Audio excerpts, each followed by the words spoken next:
with Brahmakumaris.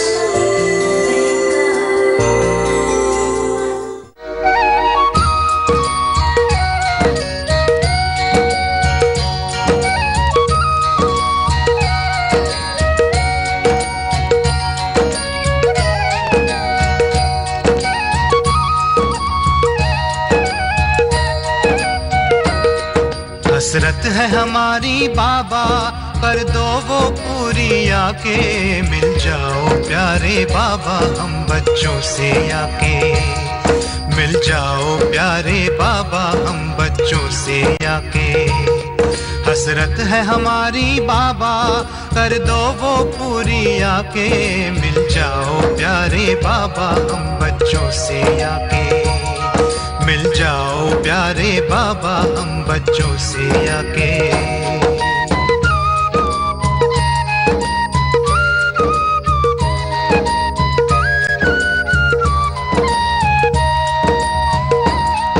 अंबर पे आँख उठाए मन तो उड़ता ही जाए संगम के सुहाने सुख जो हम लूटे तो लुटाए दिव्य चितवन से नस नस को भर दे आज आके मिल जाओ प्यारे बाबा हम बच्चों से आके मिल जाओ प्यारे बाबा हम बच्चों से आके Namaskar. Welcome to Awakening with Brahmakumaris. Our topic, as usual, is Happiness Unlimited. Let's welcome Sister Shivani. Om Shanti. Thank you so much.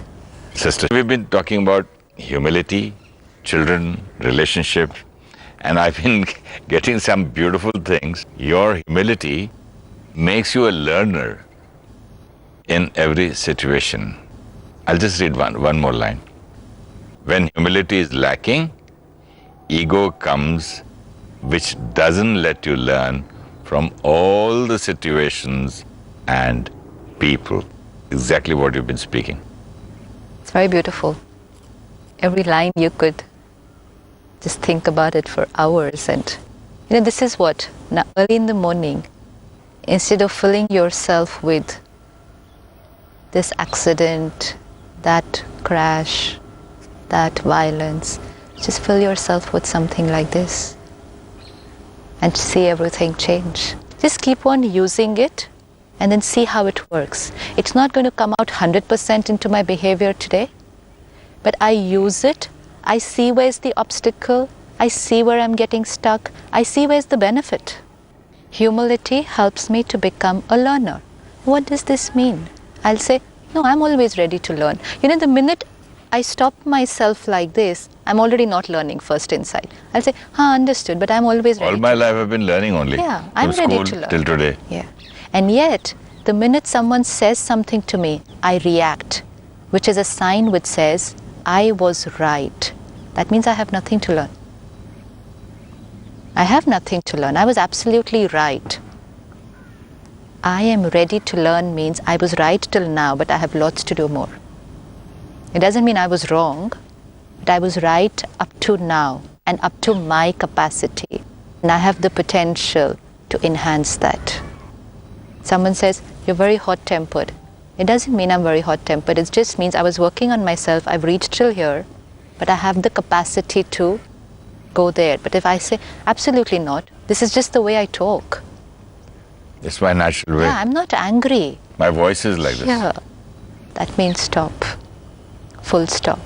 Because why did you say something to me which went against the image that I have of myself? And I love that image of myself. I'm very attached to that image. I don't love, I'm very attached to that image of myself. Oh, sister, I've got to learn the difference between love and attachment. Yeah, this is what. So it's not going to happen in one day. Now keep trying it the whole day. Wherever there is a disturbance, it's attachment. See, it's here. So now if something happens to this hand, it automatically happens to this. So if someone scratches here, it hurts here. Because we are attached. But now I detach myself from the images that I have created. So if someone says something, scratches, presses any number of buttons, I'm still like this internally. That's detachment. So every time I'm hurt, disturbed, I just stop and check, what's the attachment with? I came up with an idea and someone said, I don't think this is good, and I'm hurt. What was my attachment? My attachment was that my idea was superb. My attachment was also that I cannot take anybody saying I'm not good. I want people to encourage me, and I want people to accept whatever I do, and I want people to speak to me softly, nicely. So many things I have. Those are expectations. Yeah. Attachment is to the images that I have of myself. Okay, I've made a painting, and I am expecting that everybody should say, wow. So I'm so attached to what here? Here I'm dependent, and I'm attached to the idea that people's approval will only mean that I'm a good artist. That's my belief system. And this belief system gets challenged many times during the day. But this approval begins from childhood, when the parents say, very good. Then the school teacher says, very good. Then you get a report card. Then you get an award. Then so many things, 1, 2, 3, 4, 5, 6. You know what happens as a child? You're 3, 4 years old and friends and family come home and the parents say, recite that poem, sing that song, dance and show everyone. And then the child will do it and everyone will applaud and everyone will say, very good. Belief system. My performance, my behavior gets acceptance from everyone. Everyone likes this. But isn't that encouragement? See, every time to make me feel good, if I'm going to be dependent on public approval, every time I'm not going to get everyone's approval. I have to remember this. So you live with this kind of an idea? And then you're always waiting, na? School friends' approval. Every time. Parents' approval, neighbors' approval, world's approval. Then the girl you find or the boy you find, their approval. Everyone. Then the in-laws' approval. So what do we do in childhood? You stop saying this? It's not you stop saying this. You don't build this deep belief. How many times has it happened that a child has been honest and everyone applauded and approved of that? Whenever I go to schools, I talk to teachers. I said, child gets good marks, you give stars. You give them awards. Child has performed something in sports, whatever, you'll give certificates, you'll give stars. A child was honest today. You shout at him. For example? For example, I didn't do my homework yesterday. Ma'am, I didn't do my homework yesterday because I went out for a movie with my parents. How dare you do that? So I say, ma'am, I didn't do my homework yesterday because I was not well.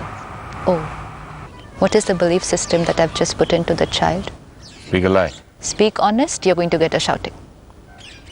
Manipulate yourself, and you're going to be accepted. Then the teacher will say, Sister Shivani, I will teach my children to go for a movie and not do the homework. No, it just means first, I appreciate the child for the honesty. 2. Excellent, you had the courage to tell me the truth. Okay. I just love this quality of yours, and I'm going to share it with the entire class. Then? And then after that I say, but still, the act of not doing the homework was not the right thing. But if I just shout at the child for being honest, then we are growing up with the belief system, honesty doesn't work. What we need to understand is the value of honesty is way ahead of that little homework. If I have to put those two things on a balance. But here the child is not having value between homework and honesty. He's having homework versus the film. No. Right now, homework is more important or the honesty. Homework is important. Why? Because I want the child to do well. Why? Because I want him to pass. Why? So that he'll come first in class and then he'll get a good job and then he'll get a good salary. But it ends there. His marks, his performance, his homework is only to get the first job. Full stop. And for that, our whole life is focused on all that, getting that first job with his marks and his performance and his extracurriculars, all the performance oriented. Honesty. He was honest today, whereas everyone else is so scared to speak the truth. What courage! This needs to be appreciated about in the whole school, so that the child understands that people around me like and appreciate values. Not only the child, the whole school. The whole school, yes, but right now it's first a learning for the no? child, yeah. A celebration for the whole school. Look, here's one boy who speaks the truth and openly, and he's not. So this is how we will, right now the belief systems that are being created are performance is appreciated. Values? Question mark. Okay, you're honest? Okay, good. So the child, like this, learns to speak a lie in school that I was not well, and he'll tell his parents at home, okay, I need to go for the movie with you all because I don't have any homework. I finished my homework at 6 o'clock. Then it's a way of lifestyle. It's a lifestyle now. How many times do we think twice now before telling a lie? Do we stop, pause, think, and then tell a lie? No, it comes very naturally. Now if I have to take a leave from office, and I'm going to say, sir, you know what, my wife's not well. Okay, no problem. And I go for a cricket match. See, Sister Shivani, there's certain times life teaches you to tell lies. Because when I was a newcomer, my film producers were, I'm talking about small, not a big time person, small, they would never pay me. And I've used to remember the assistant directors of my director and the small people, the light man, small actors. Sir, somebody's not well at home. What do you want to do with the money? What's the hurry? We'll take it tomorrow. For the superstar stars, they say, sir, here's your packet, here's your food. So this kind of a whole in lifestyle, unless this man speaks a lie, he won't get his money. He says, I've worked, give me my money. I'm talking about India. I'm not talking about the US or Canada. And there's so many such situations. Life so many times teaches you to speak a lie. Life doesn't teach me to speak a lie. I choose to speak a lie in situations because I want to get my work done fast. And there are going to be a number of situations like that where I can justify my dishonesty. But every time I do it, I'm only reducing my inner strength. I can always have a justification. Even the child had a justification for telling a lie to the teacher because then she would have shouted at him. Punished. Yes. So he has a justification. Even Shouting, that person in the company has a justification because he wants to go out with his family. He'll never get a holiday, so he tells a lie. If he tells the truth, the boss is going to sack him. He has a justification. Everyone has a justification. No one's doing anything without logic. Then? So it's a question of choice. Getting my work done faster, getting things done easily, being accepted by people and moving ahead at the cost of compromising my inner strength. So what is the value of your inner strength? And there's no value today of my inner strength. No. That's why I'm getting my things done. I'm going ahead in life. My things are working if I speak lies or maybe I... And then what? I say, you know what? There's a vacuum inside. I'm feeling very hollow inside. Why? Because during the process of achieving and doing all this, I was emptying something inside which was filled. The glass here was filled, remember? Yeah. But I chose to spill it over these small situations and then later on to big ones and then later on to any and every situation. So the glass here is of strength? It's strength, it's my Model. power. And every time I choose to speak the truth in an absolute adverse situation where I might have to face any kind of consequences, I've just empowered myself. Because I have just given myself that courage. Come on. Go ahead, straight into it. I am not compromising. How does the strength help us in real life? Then I will feel contented and full and happy and stable. So this is what I wanted. This is what I wanted, but this is what I kept dropping everywhere. And then I'm saying, I want from outside. I was filled, I kept dropping it everywhere. And while I was dropping it, I didn't realize till the glass was almost empty. And then I said, why am I not feeling nice inside? Why there's so much vacuum? And then I said, my mind is not in my control because I never listened to it. I never listened to it. My intellect was always guiding me. What's right, what's wrong. And I said, you keep quiet. Right now I need to get my work done. Don't tell me this. Honesty is good. Right now I have to get my work done. I put it down. And now, you know what? Our intellect doesn't give us directions anymore. This is one point. Our intellect doesn't give us directions anymore. The other thing is you don't need to go to psychiatrists and all that. You won't reach till there. And then you're healthy mentally and physically. And basically the strength within also helps you in every manner, doesn't it? See, it's like any resource, no? And also, don't you think you gain respect from others? You gain self-respect first. No, but if you are strong within, and if you have the mental strength, if you're true, why do you think the richest of all people go and bow down to saints like who have that kind of strength? And then that saint, whatever he says, you will immediately want to do it. Yeah. Similarly, if that saint is a parent who's strong, powerful, integrity in life, very clean, whatever the parent says, the child will listen. And that's why we said humility will help others to transform. You won't have to use too many words. It's your energy which will go to them and they will want to change. Probably in this, what you said just now, the child will go to such a parent instead of the parent going to the child. And now, most of us listening will say, but we are not saints. We're all saints. Each one of us. Because each one of us is a very pure, conscient being. And that's a saint. Cent% purity is a saint. Now it depends on me how much I want to spill it off during my course of life. It's my choice. And I cannot say, oh, they live in ashram, so for it's so very easy for them. They don't have to go and earn. They don't have to look after their family. They probably have to do more challenging things. So let's not think about that. Let's look at where we are and what we have to do and how I can keep my glass filled. Because each one has the capacity to do that. I told that to our Kul Guru, Jagat Guru Shankaracharya.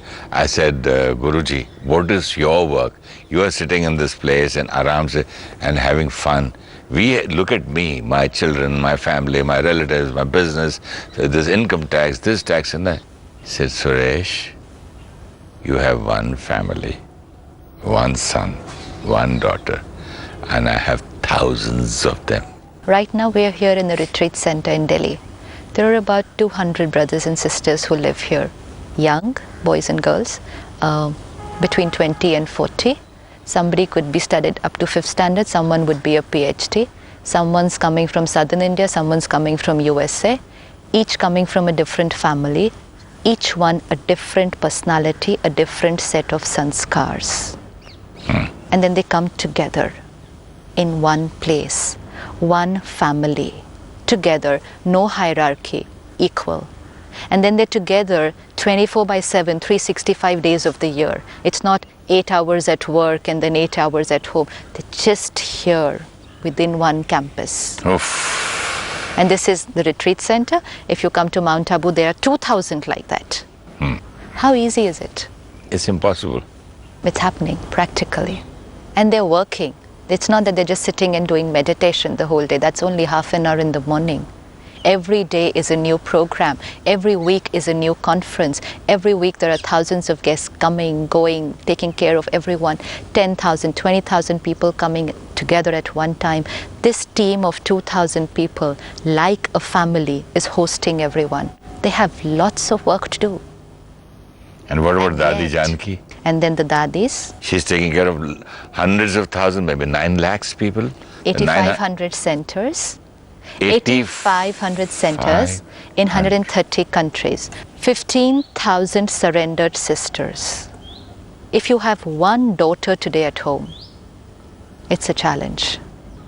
15,000 young sisters for whom you are responsible. And everyone is coming with their own personality traits and sanskars. They're not perfect beings who've come together. How easy can it be? And she's 95 years old. I met her. Yeah. She's all the time smiling, all the time walking. Has she working. ever shouted at anyone because they made a mistake? Never. If they can do it with 20,000 girls, if they can, 2,000 people can stay together in one place, 24 hours, 4 of us, and that to one family, blood connection, same sanskars, same personality traits, same background. We can't stay together in harmony. That to blood relation. That's it, I said blood relation. It We should be can't easy. stay together. We can't adjust with each other. We can't accommodate with each other. We can't tolerate each other's sanskars. What is that one common thing which has kept all of them together? Everyone's focusing on themselves. Everyone's taking care. I have to heal myself. So we are all purely selfish. I have to take charge because that's the only thing in my control. So even if there is someone from here in my way, I just have to take care and mold and move.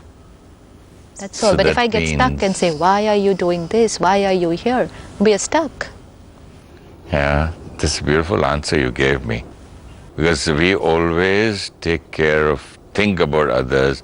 Why is my child behaving like this? Why is my daughter doing this? Why is my wife speaking like this? Why hasn't he woken up in the morning? Why can't he go for exercise? Why can't my daughter this? All the while my mind. That's important. But without getting disturbed. See, staying in the ashram doesn't mean we don't care for each other. We really, really care for everyone we're working with. But we will not let their state of mind disturb us. So we will ask them to do things. We will tell them what is right. We will share. We might even direct. We might even instruct.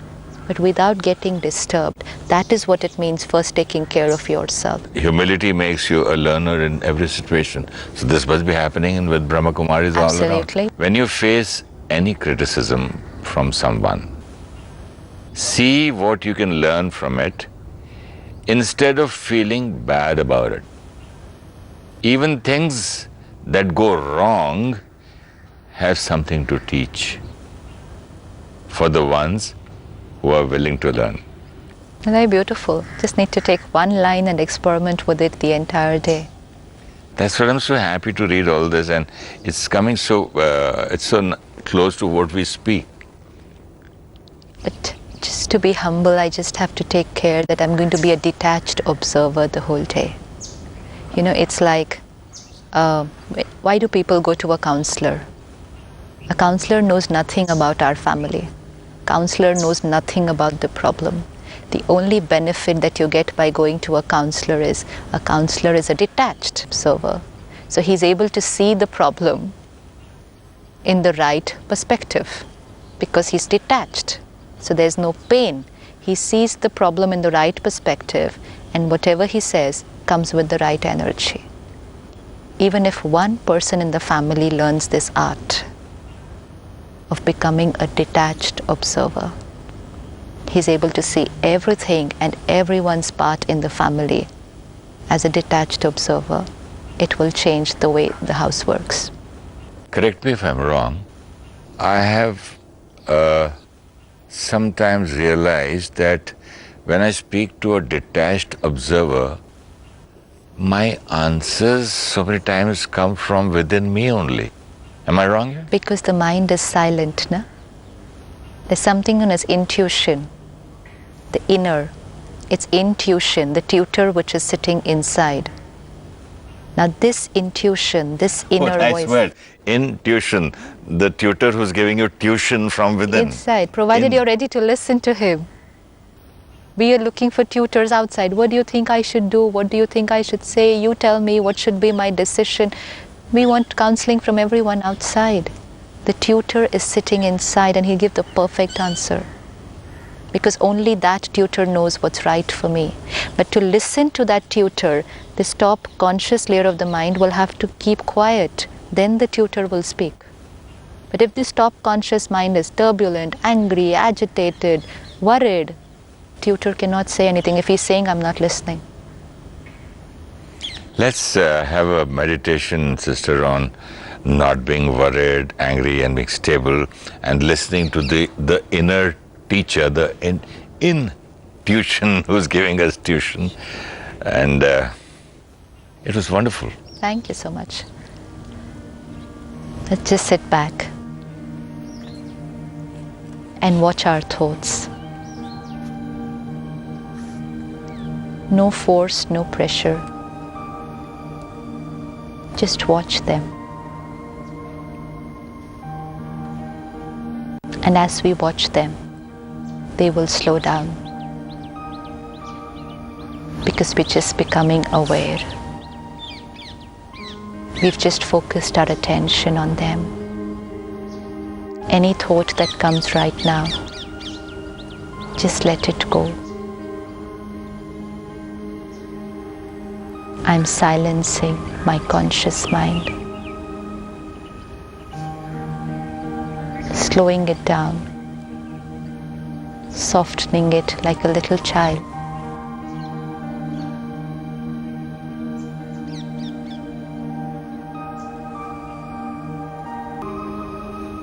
I am the master.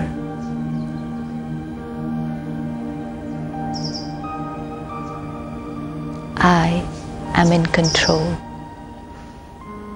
in charge of my state of mind.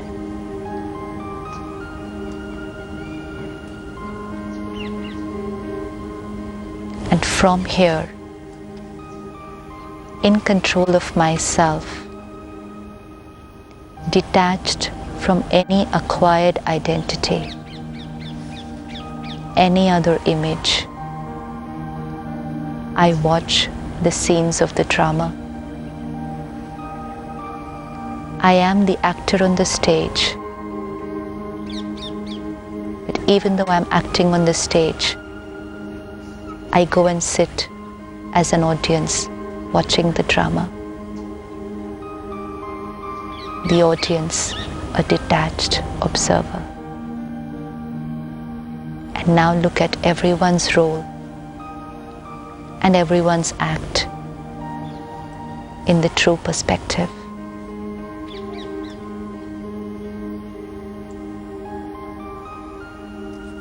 Enjoying and appreciating and accepting everyone's role and every scene in the drama to be accurate, perfect, and beneficial for all of us. Om Shanti.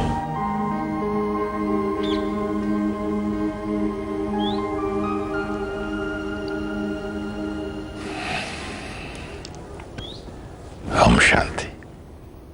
I hope you enjoyed.